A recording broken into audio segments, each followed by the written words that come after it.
अस्सलामु अलैकुम नाज़रीन। 11 मुहर्रम हराम है, 20 अगस्त है।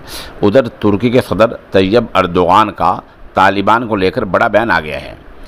वजह बड़ा बयान होने की ये है कि अभी तक तुर्की के सदर कुछ दिन पहले तक तालिबान के रवैये के ख़िलाफ़ थे और वो कह रहे थे कि तालिबान जो कुछ कर रहे हैं वो दुरुस्त नहीं है। लेकिन अब 24 घंटे पहले उनका बयान यह है कि इलाक़े में जो नई तस्वीर सामने आई है, जो नई हकीकत सामने आई है, हम उसी के मुताबिक अपने मंसूबे तैयार कर रहे हैं और इस मामले में हम तालिबान की हर सतह पर मदद करने को पूरी तरह तैयार हैं। उन्होंने कहा कि हमारे जो वहाँ फ़ौजी हैं उनका रहना नई अफ़गान इंतज़ाम के लिए मुफीद रहेगा, नई अफ़गान इंतज़ाम के लिए मुफीद रहेगा और वो तालिबान के लिए फ़ायदेमंद रहेगा। तुर्की सदर ने कहा कि वो आलमी सियासत में भी तालिबान की मदद करना चाहते हैं।